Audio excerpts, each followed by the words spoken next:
ચાલો આજે ધોરણ 10માં સામાજિક વિજ્ઞાનમાં પ્રકરણ 9 વન અને વન્યજીવ સંસાધન વિશે વિગતે ચર્ચા કરીશું. આમ જોઈએ તો આદિકાળથી માણસને વન અને વન્યજીવો સાથે બહુ જ સીધો અને ઘનિષ્ઠ સંબંધ છે. અને એટલે જ જંગલો એટલે કે યાને વન એક અતિ અગત્યનું સંસાધન છે. આજે વધતા જતા વિજ્ઞાનના પ્રભાવથી, ઔદ્યોગિકરણથી, માણસની બહુ મોટી ભૂખથી જંગલો ધીમે ધીમે નષ્ટ થતા જાય છે. અને એની ગ્રીન હાઉસ ઇફેક્ટ પર્યાવરણ ઉપર, હવામાન, વાતાવરણ ઉપર, તાપમાન ઉપર અને માનવ જીવન ઉપર થઈ રહી છે. એટલે આના વિશે આપણે વિશેષ થોડુંક વિહંગાવલોકન કરીશું. સૌથી પહેલાં એક નાનકડી વ્યાખ્યા જોઈએ કે માનવીની સહાય વિના જે કુદરતી રીતે જે ઘાસ ઉગ્યું હોય, વૃક્ષો ઉગ્યા હોય, જેને આપણે વનસ્પતિ કહીએ છીએ,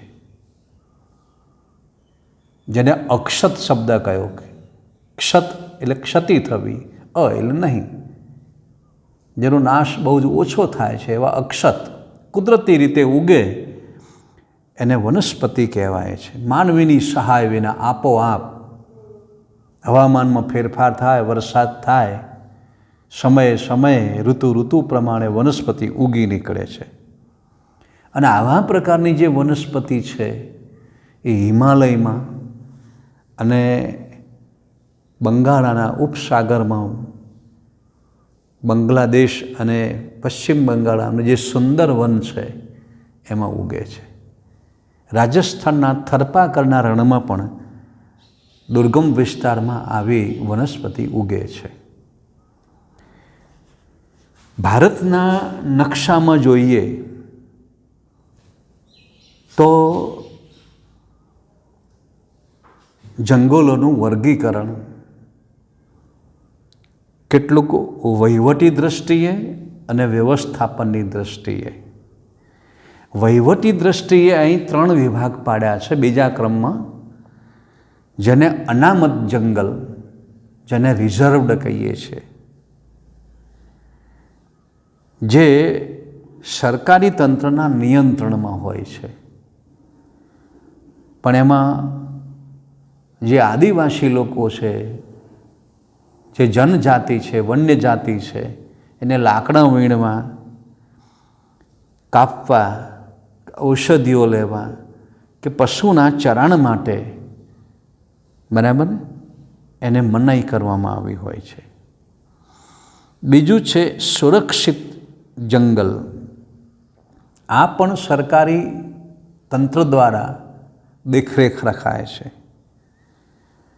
અને એમાં જંગલને હાનિ પહોંચાડ્યા વિના એ આદિજાતિના લોકોને, તેના સ્થાનિક લોકોને લાકડા કાપવા કે વીણવા કે પશુચરણની છૂટ આપેલી છે. આ 2 તફાવત બહુ સમજવા જેવા છે. એક રિઝર્વ અને બીજું પ્રોટેક્ટેડ એટલે આરક્ષિત. ત્રીજું છે અવર્ગીકૃત. હજી આવા જંગલોનું વર્ગીકરણ થયું નથી. પણ અહીં કોઈ વૃક્ષો કાપવા કે પશુચરણનો કોઈ પ્રતિબંધ નથી. એ સિવાય માલિકી કે વહીવટના પણ પ્રકાર આપેલા છે. રાજ્યનું માલિકી જંગલ, સામુદાયિક એટલે કે પંચાયતનું, નગરપાલિકાનું, કોઈ સંસ્થાનું એના નિયંત્રણમાં આવતું હોય, અને ક્યારેક ખાનગી જંગલ. જેમ ખેતર પણ આપણું ખાનગી માલિકી છે, એમ આદિજાતિના જે આદિવાસી લોકોનો જે ડુંગરો છે, પર્વત છે, જંગલ છે, એ પણ એમનું ક્યારેક ખાનગી માલિકીનું પણ હોય છે, ક્યારેક રાજ્યનું પણ હોઈ શકે અને ક્યારેક કોઈક સંસ્થાનું હોઈ શકે, જાતિગતનું પણ હોઈ શકે. આમ જંગલ વિશેની વાત આપણે કરી, જંગલના પ્રકાર વિશેની વાત કરી. હવે મુદ્દો મહત્ત્વનો છે નિર્વનીકરણ. સંસ્કૃત શબ્દ છે.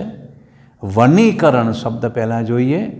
વૃક્ષો ઉગાડવા, એનું જતન કરવું, એને વનીકરણ કહેવાય. વધુ વૃક્ષ વાવો, વરસાદ લાવો, સંપત્તિ લાવો, એવું સૂત્ર સરકારો અને આપણે કહીએ છીએ, એને વનીકરણ કહીએ છીએ. ચોમાસું આવતો જ એ સરકાર દ્વારા, જાહેર સંસ્થા દ્વારા, વ્યક્તિગત દ્વારા આ વનીકરણની પ્રક્રિયાનો પ્રારંભ થાય છે અને આખું વર્ષ એનું જતન થતું હોય છે. એનો આખો અલગ વિભાગ છે, ફોરેસ્ટ વિભાગ, એ આની દેખરેખ રાખે છે. પણ નિર્વનીકરણ, જંગલોનું નાશ થવો, આ નિર્વનીકરણ શબ્દ છે એ નિર પ્રત્યય લાગ્યો છે, જે નકારાત્મક છે. હકીકતમાં જંગલનો નાશ એ માનવીનો વિકાસ ગણી શકાય નહીં. જો જંગલોનો વિનાશ થશે તો માણસનો લાંબા ગાળે પણ એનો વિનાશ થશે જ, પ્રગતિ નહીં થાય, અટકી જશે એમ કહે છે. એટલે જંગલ સાથે માણસે તાલમેલ મિલાવવો પડશે. હવે આનો પેટા મુદ્દો છે નિર્વનીકરણની અસરો. બહુ સરસ મજાનો મુદ્દો છે કે ભાઈ નિર્વનીકરણની અસર શું? તો તમે જોશો કે વ્યાપક વૃક્ષો ઘટી જાય, વ્યાપક રીતે વિનાશ થઈ જાય, તો વૃક્ષો છે ને એ અંગારવાયુ અને પ્રાણવાયુનું સમતોલન જાળવે છે, કાર્બન ડાયોક્સાઇડને શોષી લે છે અને આપણા વન્યજીવોને આપણા માટે પ્રાણવાયુ આપે છે, ઓક્સિજન આપે છે. અને જો આ ઘટી જાય તો વાતાવરણમાં કાર્બન ડાયોક્સાઇડનું પ્રમાણ વધી જાય અને પરિણામ શું થશે? Green house effect. કાર્બન ડાયોક્સાઇડના પરિણામે વૃક્ષોનો વિકાસ પણ નહીં થાય, ગરમીનો પ્રભાવ પણ વધી જશે, વરસાદની અનિયમિતતા વધી જશે. આમ વિશ્વની અંદર નિર્વનીકરણનો પ્રભાવ વધી રહ્યો છે અને એટલે જ આપણે બહુ જ કાળજી લેવાની છે. હવે જંગલો નાશ પામતો, જેને જે વન્યજીવો છે, વાઘ, વરુ, સિંહ, ચિત્તા, હાથી, હરણ, હવે ઘણા બધા જે જંગલોના જીવો છે, એ એમનું રહેઠાણ અને ચરાણ, એમનો ખોરાક ઘટી જતો આ જીવો માનવ જીવન તરફ, માનવ વસાહત તરફ આવી જશે અને ભયંકર નુકસાન કરશે. માણસો એની હિંસા કરશે, શિકાર કરશે અને પરિણામે જે જનજીવન છે, જે પેલું સૂત્ર છે જીવો અને જીવવાદોનું, એ સૂત્ર બહુ અસર કરશે. તો હવે મુદ્દો શું છે અહીંયા આપણે કે ભાઈ વન સંરક્ષણ અંગેના ઉપાયો. પરીક્ષા માટે બહુ અગત્યનો મુદ્દો છે. વનનું સંરક્ષણ કરવા માટે શું કરવું? તો સૌથી પહેલાં જંગલમાંથી આપણે જલૌ કે ઇમારતી લાકડા કાપીએ છીએ, લાવીએ છીએ, એનો વિકલ્પ શોધવો. એટલે લાકડાનો વપરાશ ઘટાડી દેવો અને એની જગ્યાએ નવા વૃક્ષોનું વનીકરણ કરવું, અથવા અપરિપક્વ વૃક્ષો હોય તો એનું જે કાપવું, એના પર પ્રતિબંધ મૂકવો. બીજું છે, જે ઉદ્યોગો જંગલમાંથી કાચો માલ મેળવે છે, જંગલ પેદાશનો કહે છે, અને એવા ઉદ્યોગોને ફરજિયાત વનીકરણનું ભાર મૂકવો જોઈએ. જેટલા વૃક્ષો વાવો એનાથી પણ અધિક વૃક્ષોનું વનીકરણ કરવું, તો જ ઉદ્યોગોની છૂટ આપવી. બીજું ઇકો ટુરિઝમ, પ્રવાસ પર્યટન, જંગલની સ્થિતિ ન જોખમાય એ માટે પરવાનગી આપવી, એ માટે શિક્ષણ આપવું, એ માટે માર્ગદર્શન આપવું. સ્થાનિક લોકોમાં, જે જંગલમાં રહેતા લોકો, જે સ્થાનિક લોકો છે, એ સિવાય અન્ય લોકો છે, એમને પણ જનજાગૃતિ, વનસ્પતિ વનો વિશેની જાગૃતિના કાર્યક્રમ કરવા કહે છે. શાળા કોલેજોમાં ચર્ચાઓ, પ્રવાસ પર્યટન અને પ્રત્યક્ષ અનુભવો ગોઠવવા. ઘાસચારા માટે, પશુપાલન માટે નિશ્ચિત વિસ્તારો નક્કી કરવા. દહન માટે આધુનિક વૈજ્ઞાનિક પદ્ધતિના ઉપકરણો વાપરવા, જેને સૌર ઉર્જા છે, સૂર્યપ્રકાશની ઉર્જા, કુદરતી વાયુ જેવા વિકલ્પોનો ઉપયોગ કરવો. એટલે જંગલોના લાકડાનો ઉપયોગ થાય નહીં, એમ કહે છે. બહુ જ અગત્યનો મુદ્દો છે. ક્યારેક આદિજાતિના લોકો જંગલને સળગાવે જેવી માન્યતા છે, અથવા કોઈ કુદરતી રીતે શિકાર કરતો, મદ પાડતો આ જંગલો સળગી ઉઠે છે, જેને આપણે દાવાનળ કહીએ છીએ. જંગલો સળગી ઉઠવા. અત્યારે તમે જોશો વિશ્વના નકશામાં અમેરિકામાં કેલિફોર્નિયાના જંગલો, ઓસ્ટ્રેલિયાના જંગલો સતત સળગી રહ્યા છે. એમેઝોનના જંગલો. હમણાં જ પેપરમાં વાંચ્યું હતું કે વિશ્વના પર્યાવરણના ફેફસા એમેઝોનના જંગલો છે. એટલું બધું કાર્બન ડાયોક્સાઇડનું શોષણ ત્યાં થાય છે, પ્રાણવાયુનું ઉત્સર્જન થાય છે. આજે એનું દહન થઈ રહ્યું છે. વિશ્વના ફેફસા કહેવા તો કહી શકાય. અડાબીડ ગાઢ જંગલો છે, ત્યાં આગ લાગી છે. એટલે એના ઉપર સરકારે બહુ ખાસ નિયંત્રણ કરવું જોઈએ. પશુ ચરણ માટે અલાયદો વિસ્તાર શોધવો જોઈએ. તો આ વન સંરક્ષણના ઉપાયો આપણે જોયા. બહુ જ અગત્યનો મુદ્દો છે, ધ્યાન આપજો પરીક્ષા માટે. હવે આવા જંગલમાં કેવા કેવા વન્યજીવો છે એનો આશરે ઉડતી નજરે આપણે જોઈએ તો ભારતની જે આબોહવા અને એનું ભૂપૃષ્ઠ છે, અહીં નકશા દ્વારા શક્ય નથી, છતાં પણ આપણે જરા જોઈ લઈએ. આપણે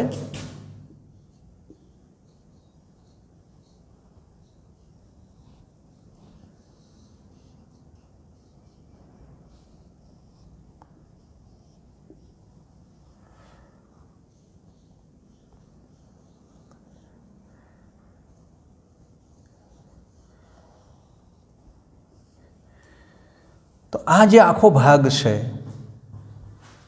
જેને હિમાલય છે, કુદરતી વન્ય સંપદાનો છે, અહીંયા સુંદર વન છે.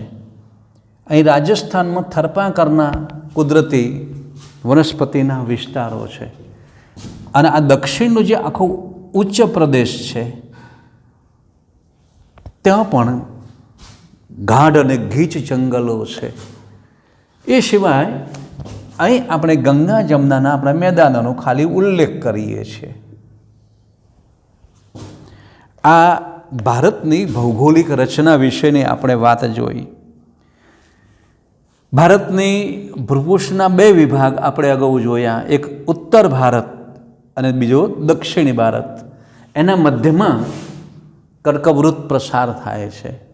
જો કુદરતી રીતે કેવા બે વિભાગો પડ્યા છે, ભૌગોલિક વિભાગ પણ પડ્યા છે અને એના આધારે સાંસ્કૃતિક વિભાગ પણ પડ્યા છે, જે બંનેના કલ્ચર જુદા છે. એક આર્ય સંસ્કૃતિ છે અને બીજું નીચે દ્રવિડ સંસ્કૃતિ છે, અને જે અખંડ ભારતની રચના કરે છે. હવે ભારતના જે વન્યજીવો છે એમાં જોઈએ તો વિશ્વમાં લગભગ 15 લાખ જેટલી પ્રજાતિઓ છે, અને જેમાં 81,251 જેટલી ભારતની પ્રજાતિ જોવા મળે છે. યુરોપ, એશિયા અને આફ્રિકાના જંગલોમાં જે પ્રજાતિ જોવા મળે છે એ ભારતના જંગલોમાં પણ જોવા મળે છે. એના કેટલાક દાખલા છે કે ઝરખ, ચિંકારા, યુરોપીય વરુ, જંગલી બકરી, કાશ્મીરી મૃગ, દક્ષિણ પૂર્વ એશિયાના હાથી, ગિબ્બન વગેરે.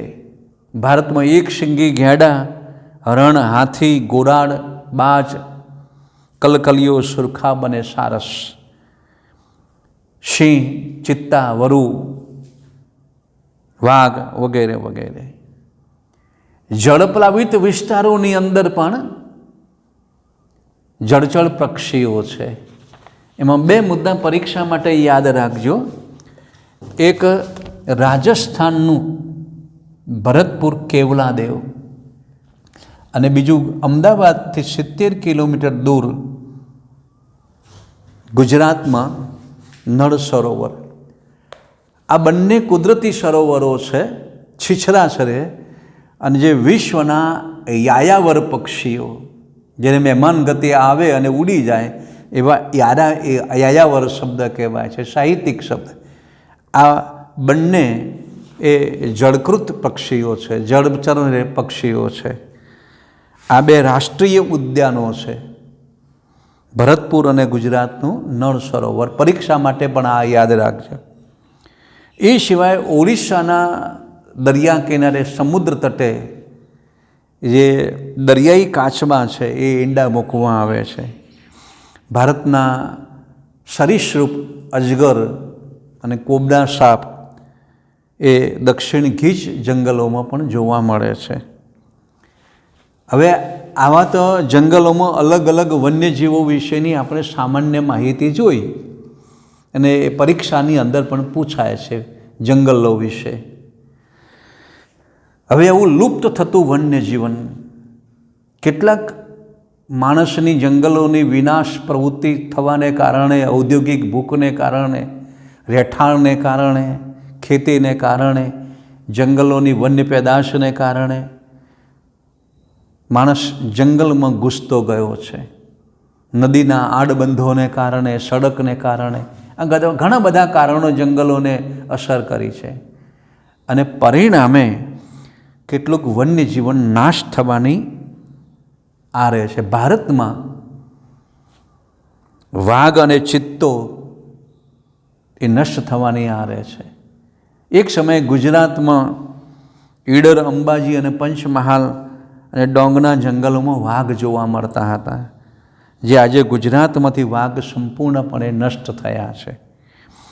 ભારતમાં જંગલોમાંથી ચિત્તો પણ નાશ થયો છે. આ વાઘ અને ચિત્તો, આ બંને મુદ્દા થોડા પરીક્ષા માટે યાદ રાખજો. બીજું, આકાશમાં વિહરતા ગીધ અને ગુલાબી ગરદનવાળી બતકો પણ નાશ થઈ રહી છે. સારસ પક્ષીની જે બેલડી છે ખેતરોમાં જોવા મળતી, નાના છીછરા તળાવમાં જોવા મળતી, એ પણ જોવા મળતી નથી. ઘુવડ પણ લુપ્ત થવાની તૈયારીમાં છે. અરુણાચલમાં જે ચિલુત્રા જોવા મળતા એ પણ નથી. મીઠા પાણીના ઘડિયાળ જે મગરો, એ પણ નાશ થવાની તૈયારીમાં, સંકટ છે. આમ એક સમયે ગુજરાતના નર્મદા, તાપી, મહી અને સાબરમતીમાં જળ બિલાડી પણ જોવા મળતી હતી, એ પણ ઓછી થઈ ગઈ છે. આ વન્યજીવોનો નાશ થવાના એની યાદી આપણે જોઈએ. હવે બહુ જ મહત્ત્વનો મુદ્દો પરીક્ષાલક્ષી છે કે વન્યજીવોના વિનાશના કારણો. વન નાશ થવાના કારણો પણ જોયા, અને વન્યજીવોનો વિનાશ થવાનો પણ કારણ લગભગ સરખું છે. આ મુદ્દો જરા વિદ્યાર્થીઓ ધ્યાન આપજો.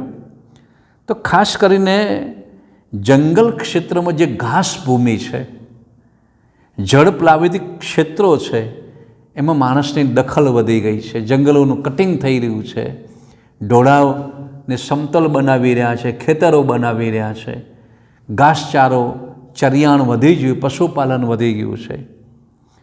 એટલે પરિણામે પ્રાકૃતિક અસંતુલન બન્યું છે, અને પરિણામે જે વન્યજીવો છે એનું જે પ્રજનન છે, એનું જીવન છે, જોખમાઈ ગયું છે. ઘટી રહ્યું છે. ક્યારેક વન્યજીવોની નળ, વાંખ, હાડકાં, હાથી દોંત અને શોખથી થતો શિકાર પણ વન્યજીવોના નાશ થવા માટે કારણભૂત છે, જવાબદાર છે.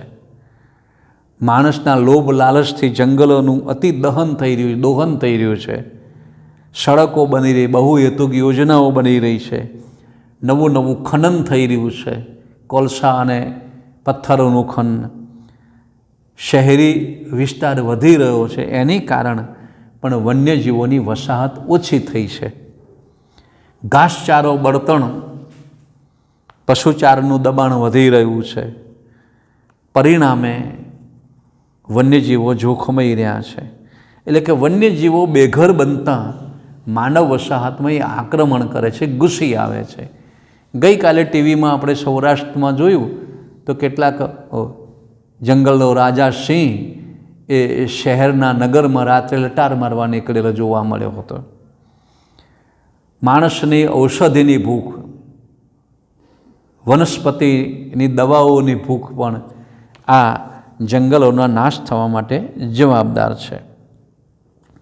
તો વન્યજીવોના સંરક્ષણ માટે શું કરવું જોઈએ, એના ઉપાયો આપણે અગાઉ જોયા, એને ફરીથી છે એ જ મુદ્દો છે.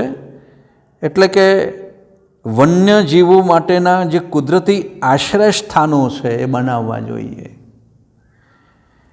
જંગલોમાં જે તૃણાહારી છે, માંસભક્ષી છે જે પ્રાણીઓ છે, એનું સંતુલન જાળવવું જોઈએ. સિંહ અને વાઘ એ માંસભક્ષી છે, એટલે જંગલમાં નાના નાના પ્રાણીઓ પણ હોવા જોઈએ, એ માંસ ઉપર નભે છે. નહીતર જે માલધારી પશુઓના પ્રાણીઓ અને માણસને પણ ફાડી ખાશે. એટલે જંગલના જે જળ સ્ત્રોતો છે એની જાળવણી જોઈએ, કારણ કે ઉનાળામાં, શિયાળામાં જંગલી પ્રાણીઓને પાણી પણ જોઈએ, એટલે જળ સ્ત્રોતોની પણ વ્યવસ્થા કરવી જોઈએ. શિકારના કડક નિયમો કરવા જોઈએ. ગેરકાયદેસર ખનન ન થવું જોઈએ. વન્યજીવોના પ્રજનન કાળમાં ખલેલ ન થવું જોઈએ. આ બહુ અગત્યનો મુદ્દો છે, કારણ કે કુદરતી છે. પ્રજનન કાળમાં જો ખલેલ પહોંચે તો એ પ્રાણીઓ હિંસક બની જાય છે અથવા એના જીવનમાં ખલેલ પડે છે. એટલે જંગલમાં થતી માછીમારી, વન્ય પેદાશનું એકત્રીકરણ, પ્રવાસન ઉપર જે પડનારી જે અસરો છે એનો અભ્યાસ કરવો જોઈએ આપણે. અને આના માટે સામાજિક જાગૃતિ હોવી જોઈએ. સરકારે આના અભિગમ અપનાવવો જોઈએ. એક જવાબદાર નાગરિક તરીકે આપણે વનીકરણ અને વન્યજીવોનું આરક્ષણ માટે આપણે આ કામ કરવું જોઈએ. હવે છેલ્લો મુદ્દો છે કે વન્યજીવોના રક્ષણ માટે સરકારે કઈ કઈ યોજનાઓ કરી. એ 1 કે 2 માર્કના આ પ્રશ્નો અહીં પૂછાય તો એક છે વાઘ પરિયોજના. જંગલમાં વાઘનું આરક્ષણ માટે સરકારે 1971માં કાયદો લાવ્યો. બીજો છે હાથી પરિયોજના. 1992માં એ પ્રોજેક્ટનો પ્રારંભ કરવામાં આવ્યો અને દેશમાં હાલ 26 જેટલા સંરક્ષિત વિસ્તારો છે. એના માટે પણ સરકારે કામગીરી. ગેંડા પરિયોજના. એક શિંગી ગેંડો ભારતના પૂર્વ રાજ્યોમાં જે અસમમાં કાજીરંગા નામના રાષ્ટ્રીય આરક્ષિત વિસ્તારમાં જોવા મળે છે અને એના માટે સરકારે એના કાયદો અમલમાં લાવ્યો છે.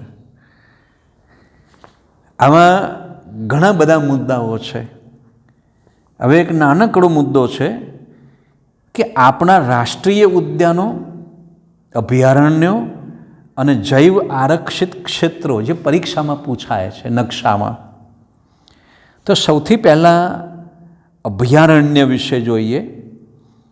ચોક્કસ મર્યાદામાં માનવને અનુમતિ આપવામાં આવે છે.